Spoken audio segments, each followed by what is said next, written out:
et bienvenue sur cette chaîne. Aujourd'hui, nous allons parler des contrats de vente en ligne. Nous allons voir dans quelles conditions ils sont formés.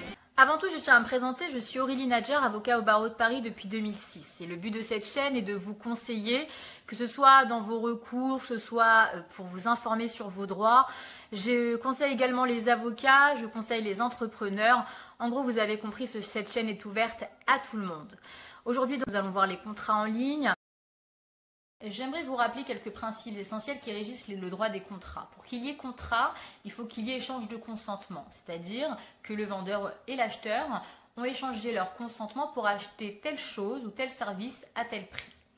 Lorsqu'on est face à un contrat en ligne, on a besoin de savoir de quelle manière s'est matérialisé cet échange de consentement et à quel moment est-ce qu'on peut dire que la commande a réellement été validée. Donc, qu'est-ce que c'est que cette formalité du double clic? En fait, vous cliquez une première fois pour valider votre commande. À ce moment-là, on vous donne la possibilité de vérifier ce que vous avez commandé, de vérifier le prix, les quantités, la nature du produit acheté. Et ce n'est qu'après votre deuxième clic pour valider définitivement la commande que l'on peut considérer qu'il y a eu acceptation de l'offre et qu'on a validé la commande. En réalité, l'article ne parle pas de ce double clic, mais dans la réalité, c'est ainsi que ça se passe. Le principe de base, c'est de donner la possibilité à l'acheteur de vérifier les détails de son achat, de vérifier le prix, de faire toutes les vérifications nécessaires avant de valider définitivement le contrat. Par ailleurs, et c'est ce que dispose l'article 1127-2 du Code civil,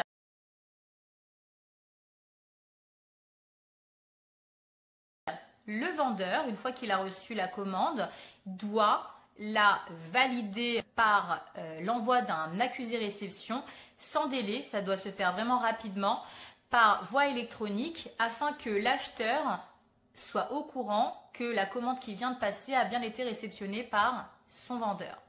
De cette manière, la commande, la confirmation de l'acceptation de l'offre et l'accusé de réception par le vendeur sont considérés comme reçus lorsque les parties auxquels ils sont adressés peuvent y avoir accès. Je tiens à préciser quelques informations qui sont nécessaires et que le client doit obtenir avant de réaliser un achat sur Internet. Le contrat de vente sur Internet doit répondre à un formalisme très précis.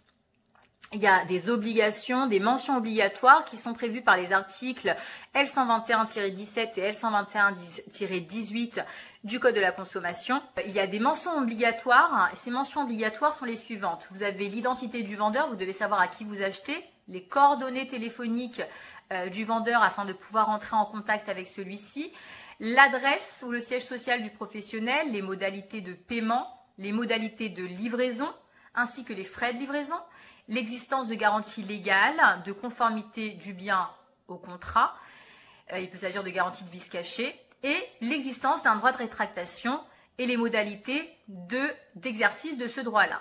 Alors, ce droit de rétractation, qu'est-ce que c'est ?